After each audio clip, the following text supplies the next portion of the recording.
So today's conversation is about TeReoMāori Week, and that will be coming up on September the 14th through to the 20th. And so we're well ahead of obviously that particular day, but I've done that for a couple of reasons. And one of the reasons is to get people to start thinking about how that they, especially if you're non-Māori, how they can engage in this particular space. Because, you know, TeReoMāori Week actually started off as TeReoMāori Day.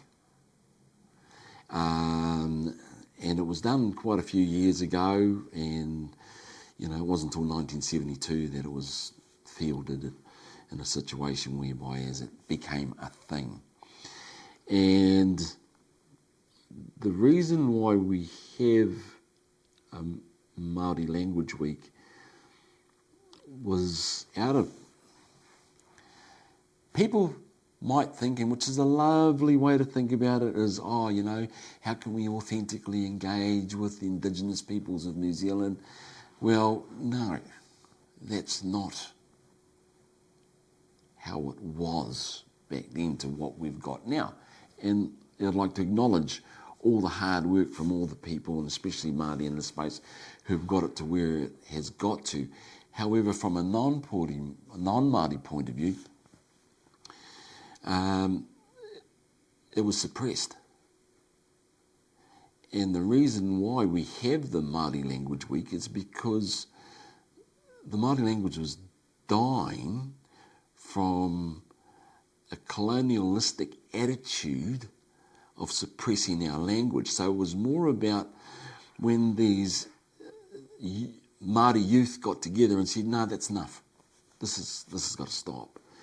And so what they did is, with them, kaumātua, community and elders, it was more about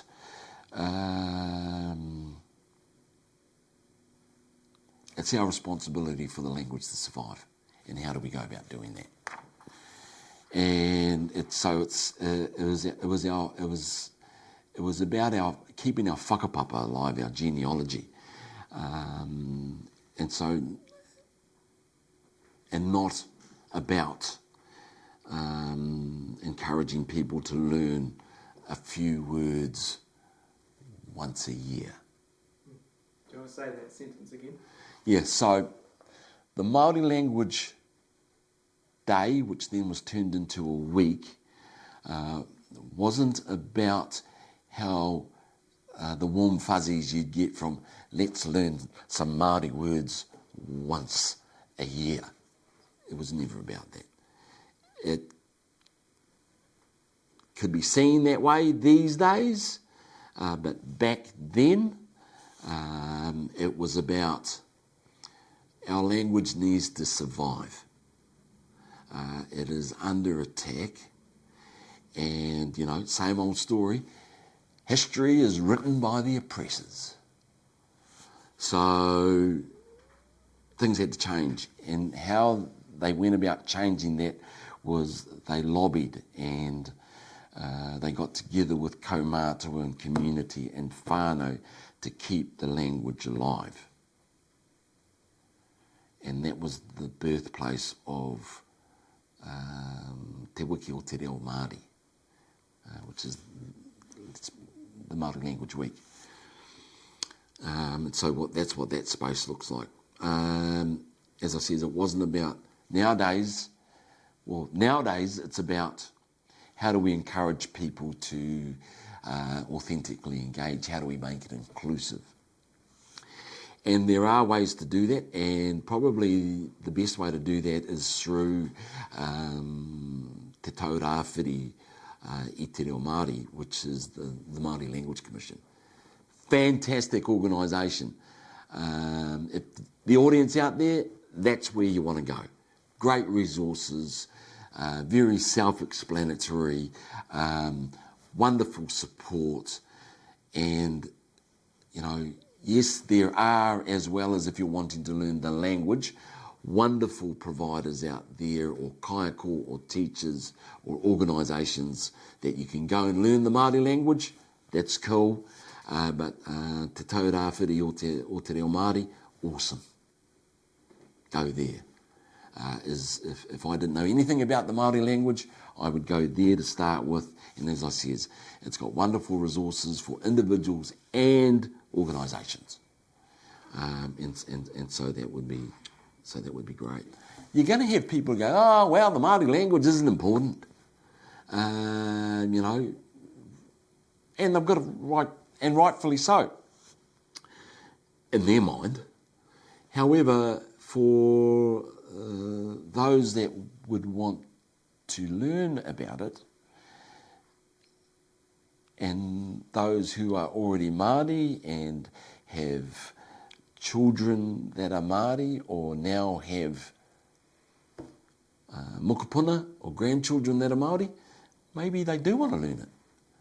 And maybe they do want to engage with it in this particular space. And so, yeah, okay, it's not as widely used as Spanish globally, or French globally, or Japanese globally, because, you know, back in our day, we were encouraged to learn German and French and not Māori. Yeah, right. So that's quite interesting in itself. That's a whole other story, though. And so,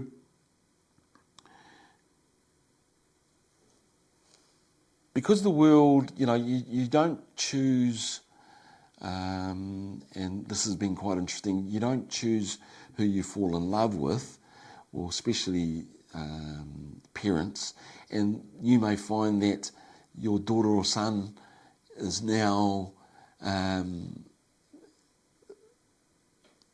dating or in a long-term relationship or marries someone who's Māori.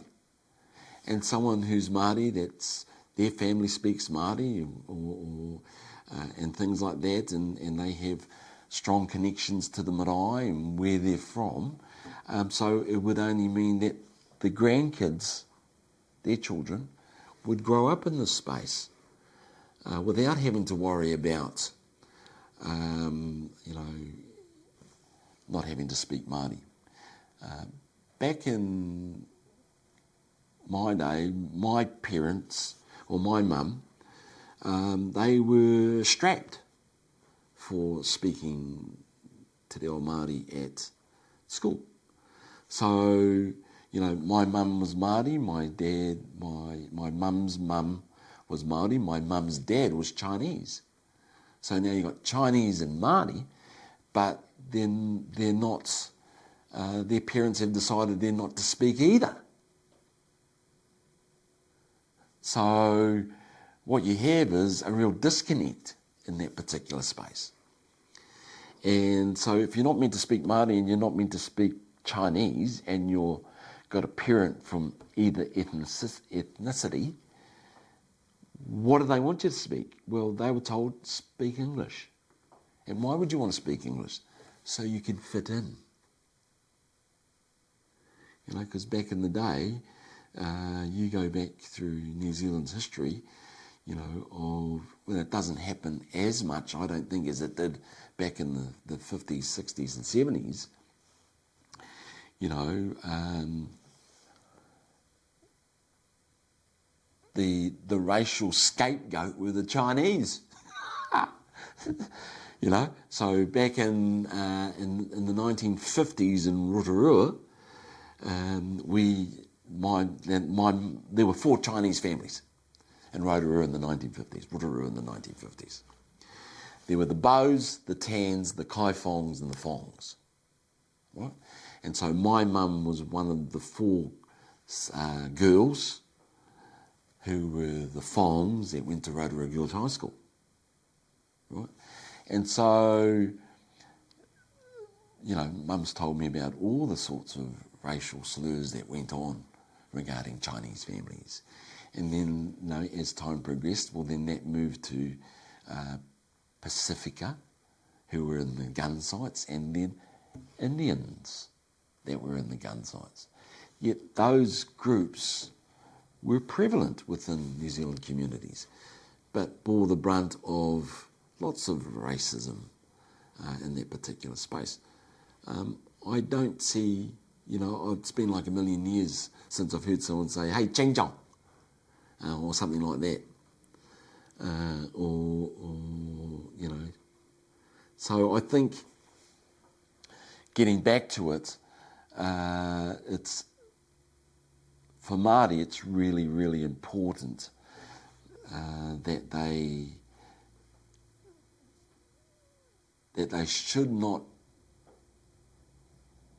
be dissuaded from trying to learn the language. And even though it's wonderful that the Māori language has a far better representation than it did 20 years ago, 30 years ago, let's hope it gets even better going forward. Yeah. Something I've been thinking about as you've been talking is that language or words carry memory and knowledge. Oh, yeah, very much so. Yeah, Yeah, very much so. To kill a language, you ought to kill history. Well, you're killing history. You're killing the spirituality of it, the mana of the words. Words are very powerful, and they can mean different things. Teka quite literally means shit. So if you're in your pronunciation saying,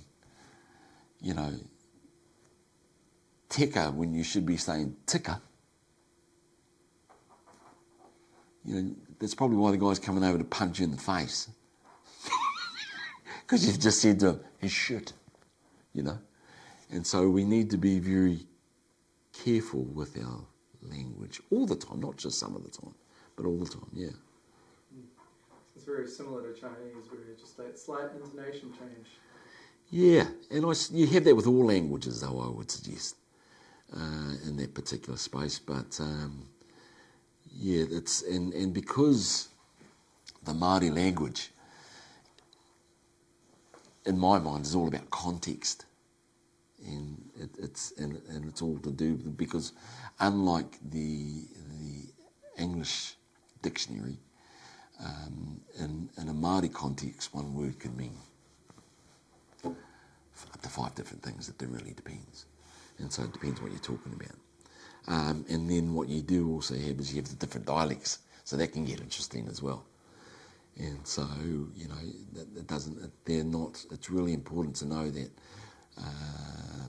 all the Māori language, it's not generic. There's different meta on how it's spoken in different regions of the country. And that's quite important too, because that's about people's identity as well. What examples can you give me of words that are similar, like that? Okay. Different regions. Yeah, so different regions, give you a couple of ideas around different regions. The word this in English, THIS, this. If in Te Aroa, in Rotorua, and in Northland,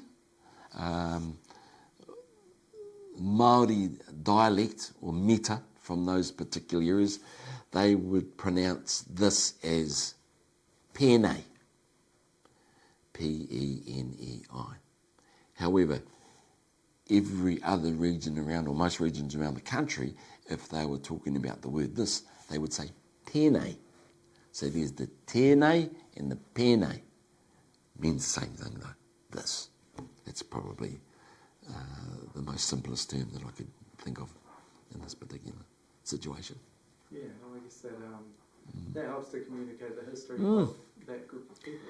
That's exactly right, and that's exactly what it's about. It's about because words have a whakapapa, and they mean something, they are something. They're not just used frivolously like the English language. Something else that I've been noticing, being around the language more, is that it feels like a lot of the words relate to the whole rather than the self. Yeah, it's collective in that sort of way. Is that where we're heading to in this conversation? It's much more holistic. Very much so. Especially when you're introducing yourself, you're introducing yourself in relation to, say, your mountain, your waka, your where you come from, because you are. Feels like you're talking about your connections, not yourself. That's exactly what it is. So with the Māori language, you will always talk about, you don't talk about status, which is a European context. Like, for example, hi, my name's Mike, and I'm the manager of XY organisation. Māori, we would talk about our mountain, our river, our homestead or our marae, what tribe sub-tribe we're from, what main tribe we're from, before we even get to tell you about anything else, because we believe that's more important. And within that space is not only spiritual, but it is also a place of identity. You know, it's like in a non-Māori world, it would be like a GPS reading. Yeah. Something interesting I just thought of then. As somebody who has grown up more from Christchurch, so much more Western, regardless of my background, when you hear a Māori person do their introduction, or when you attend an event that has so Māori cultural values, it feels like it goes on for a long time, and it's so as a Western person, you're like, okay, when are we going to get to the point? Yeah. But what I'm starting to see, what I'm starting to learn, is that by introducing yourself properly and demonstrating your connections, you're actually speeding the process up. Because between Māori, you are telling each other exactly where you stand, where you come from. It's like a handshake. You're demonstrating exactly who you are so that you can develop a stronger relationship in the long run. Whereas, say in the Western world, because it's always comparison, every individual event is an opportunity to try and... Why do you think that is? I imagine and then I'm going to tell you why it is. Okay. Yeah. I'd say, from my perspective, because you've got such solid groups, solid tribes or communities, you would want to make sure that you're on the same page pretty quickly, because they'll be intermingling a lot. Whereas I'd say from Western, in the Western world, you've got the peasantries, you've got the royalty, you've got like the hierarchies, and so they've got bigger, more united groups, but it's because of domination that it can survive. And so it's everyone below royalty needs to sort of stick to look, I'm not going to kill you, but we're still competing. Yeah. And so what you're describing, and this is my take on the conversation I'm just having with you here, is that non-Māori, in more cases than not, or European, are transactional. Māori are relational. So they're really keen to, as Pākehā, get straight to the point, get onto the business, and give me an answer. I want a yes or a no. Māori, we want to know who you are, where you're from, what you're about, or are you just a shyster? Right?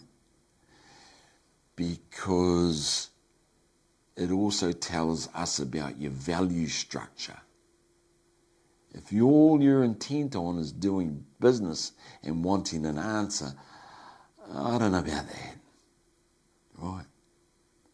So we, as Māori, and this is why I always talk about the sophistication of Māori, we came up with a process called whakawhanaungatanga, which allows us to start from a central area of how do we develop and build a trust.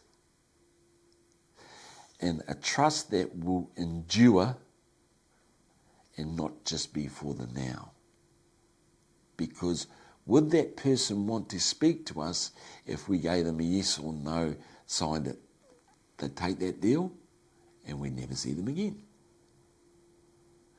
The whole premise of business is actually to engage or to transact a service or product and then do it all over again.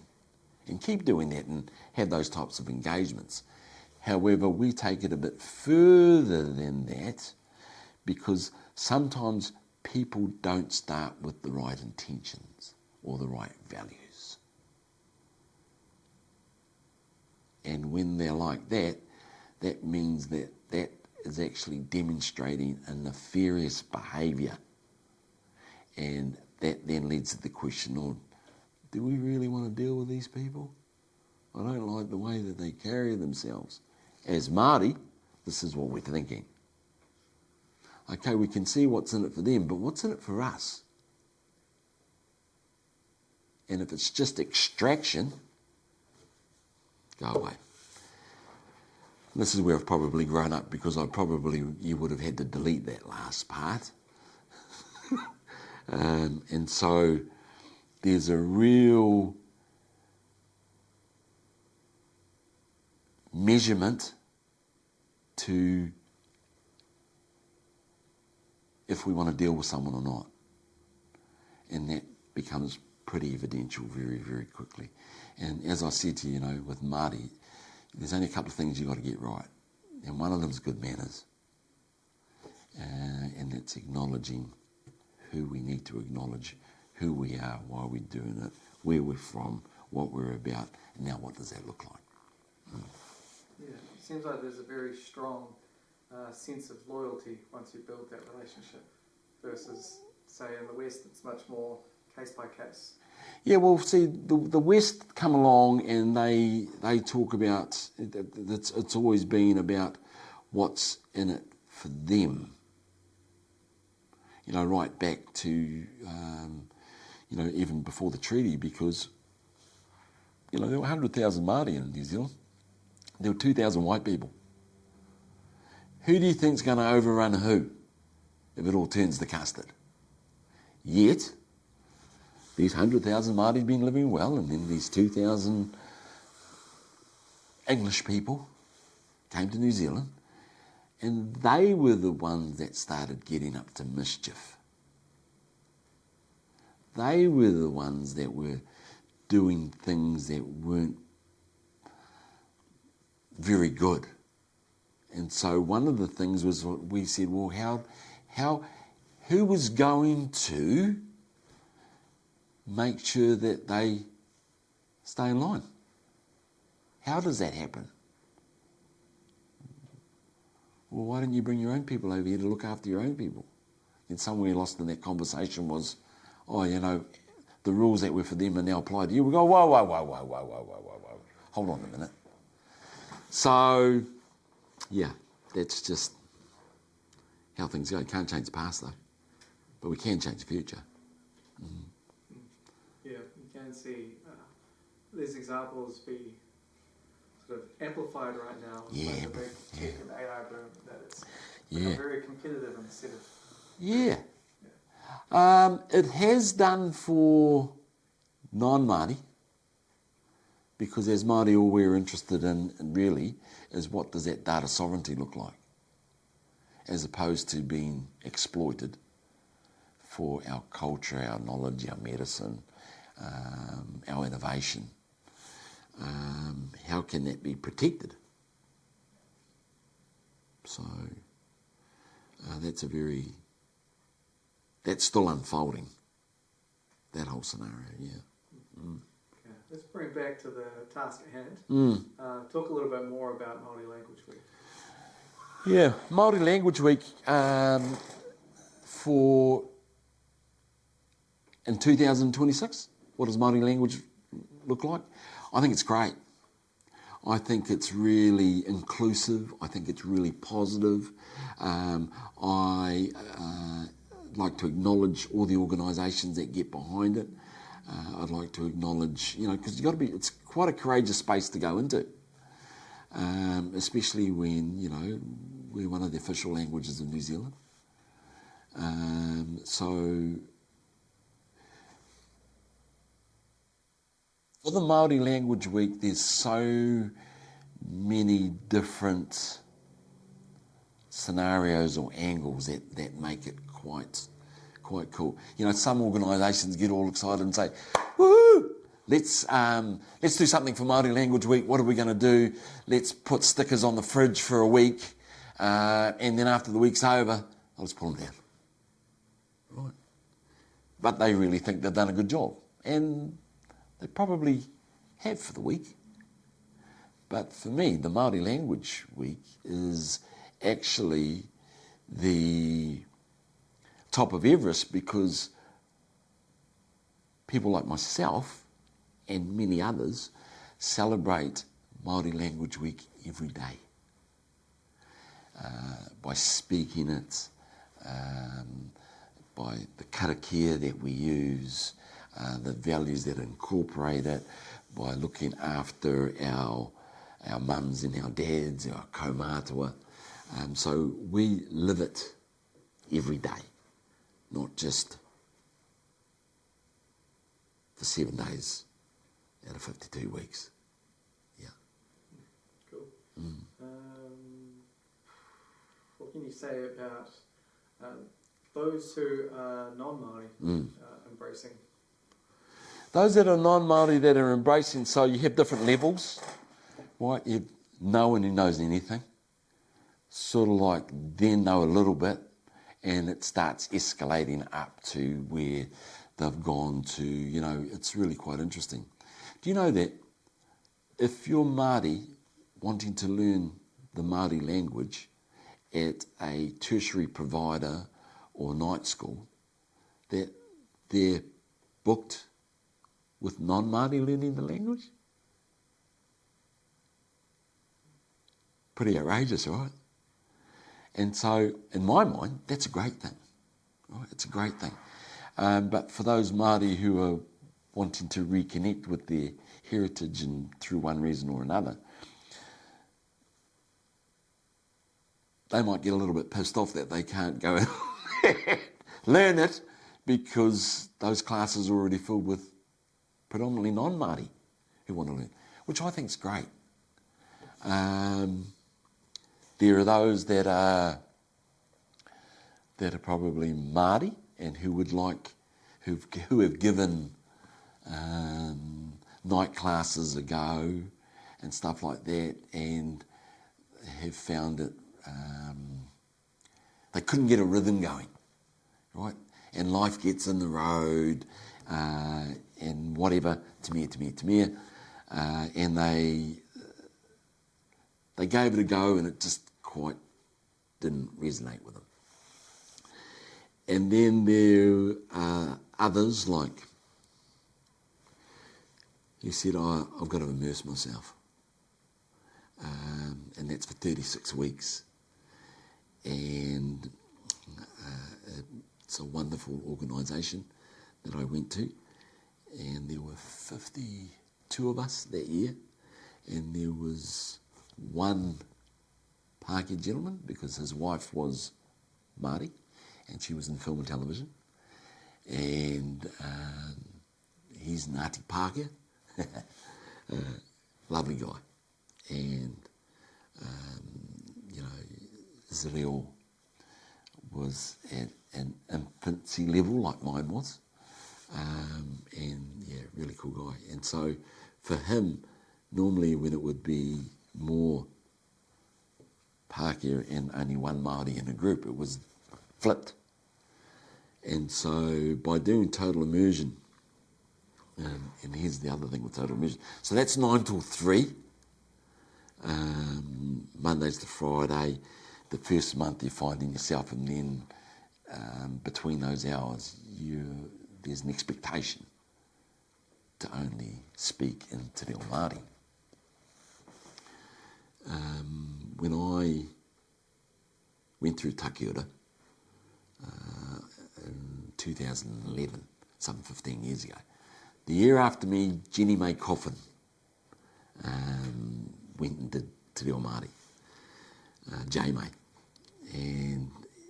And so I think it's quite interesting because when you go and do total immersion as a Māori, some Māori think that, I'm going to go and learn Māori and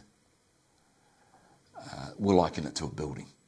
I'll walk through the door, walk over to the elevator, press the button, jump in, and it'll take me straight to the top. And after those 36 weeks, I'll leave here speaking fluent Māori. I'm the bee's knees, I'm all that in a bag of chips. Yeah, everyone has to take the stairs. That's the only way to the top. And so there's that staircasing all the way through these different experiences, trying to get to where, because we all have different expectations and we all have different things happening in our lives, but we're all trying to do the best that we possibly can. And so for me, that was extremely tough.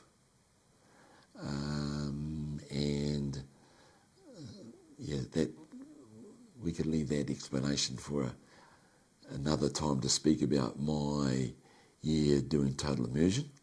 I might speak about that next week, actually. That was hairy hard out. That'd probably be the most uncomfortable of... one of the most uncomfortable turning points in my life.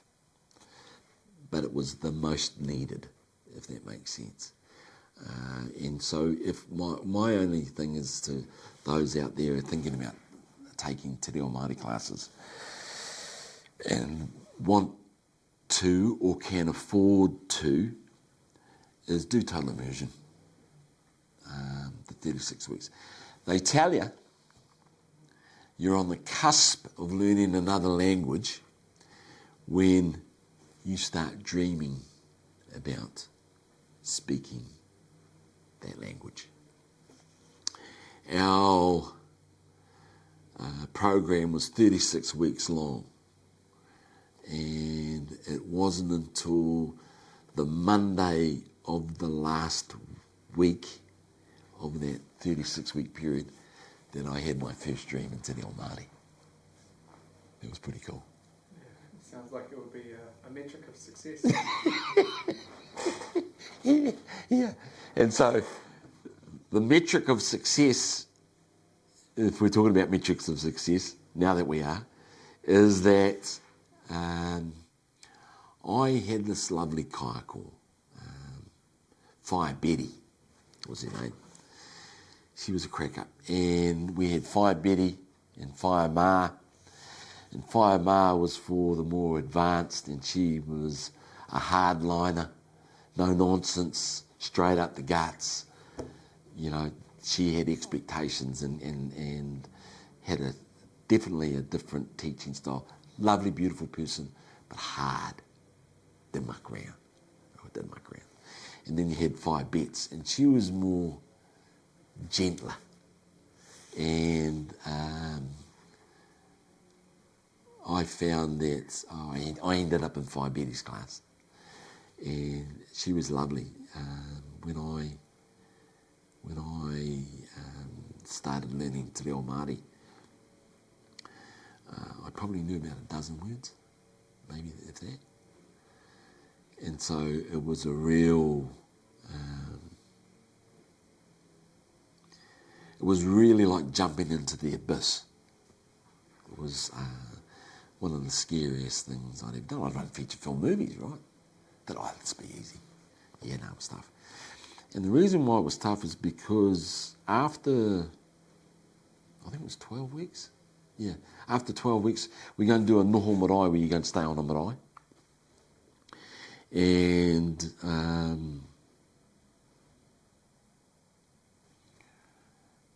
it's all in TeReoMāori, speaking TeReoMāori. And, you know, I've done a couple of cool things in my life. But after 12 weeks, I found it really tough to put 3 words together in a sentence, and 2 of them were colours, and speak TeReoMāori. And so in front of my peers, when we were at that normal marae, I got up and in English said, I'm out, I'm quitting. And I'd never quit anything in my life, Jay.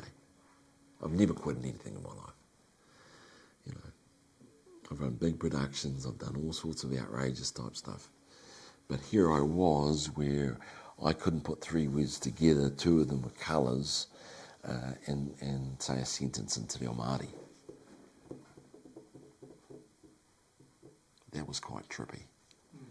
And so I said, I quit. And so my peers convinced me not to quit, but to persevere. But funny thing is, right, that the marae that we were at, which is up north, and they had the kaumātua came and spoke to us, and our class gave them a gift from us for staying there, and his niece got up to do a waiata tautoko. And she was a TeReoMāori teacher. And from up there at home, doing a placement at the local primary school up there. And, you know, because I thought my reo was going nowhere, and I, you know, gave you the example, her and I ended up talking. After about 8 weeks, she moved in with me. And so obviously my reo went from what was plummeting into the ground by having someone living with me to steadily improving to a level where some 15 years later, I always meet her and say thank you very much, Josephine, for her guidance, her awhi and her love, by helping me embrace who I was and how important not only learning TeReoMāori but being in the TeReoMāori world. Yeah, it's pretty. Nice. Yeah. Yeah. Anything else in your notes that you want to comment? Yeah, no, that was pretty fucking outrageous, that was. Brings up these sorts of things, you know. All I hope is that organisations don't, you know, we talk about the proverbial tick in the box. Don't make it a tick in the box type scenario where we feel we have to do this. You know, look, if you want to, I've given 2 wonderful organisations that you could go to if you want to learn Māori independently or Te Ao Māori independent through Te Taurāwhiri TeReoMāori, which is the Māori Language Commission, where you can go there with resources. If you can get into either tertiary provider or night schools, is another way, or if you want to go balls and all, go all in, go do total immersion.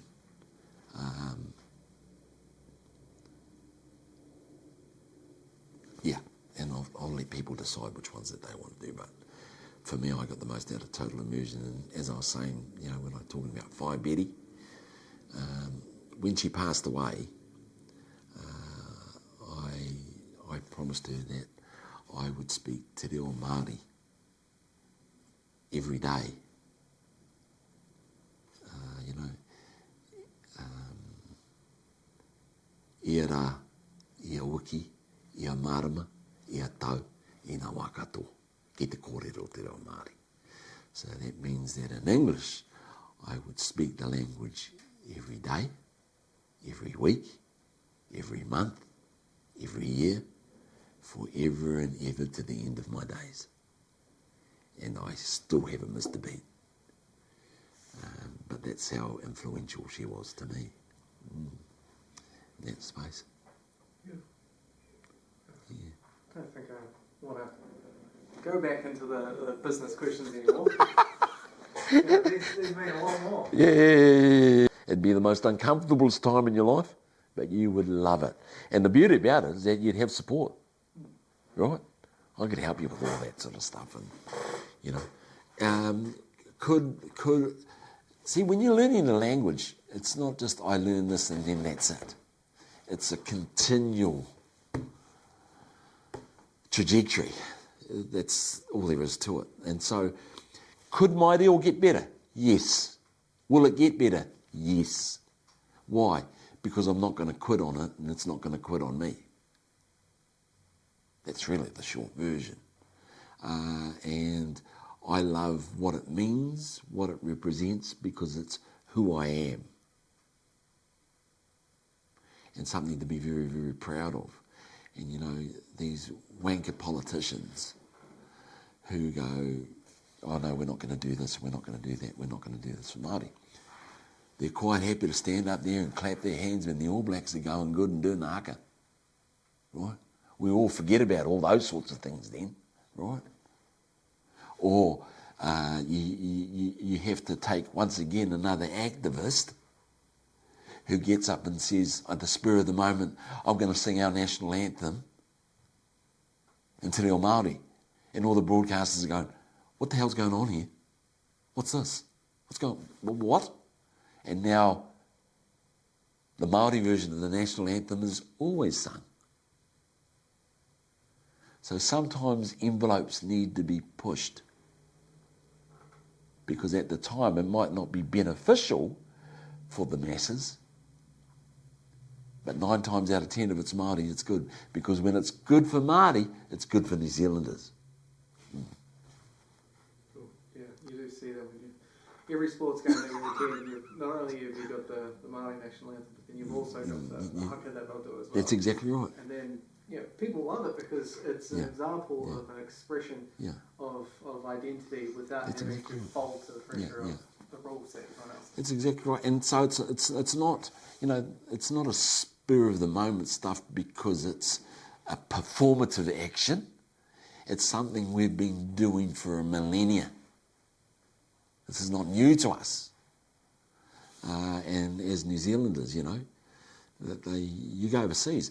Half the reason white people want to come to New Zealand is not to see other white people. It's actually to see the indigenous peoples of New Zealand, because they've seen the haka, they've seen hangi, they've seen kapahaka. Right? They want to know, oh, geez, they look interesting.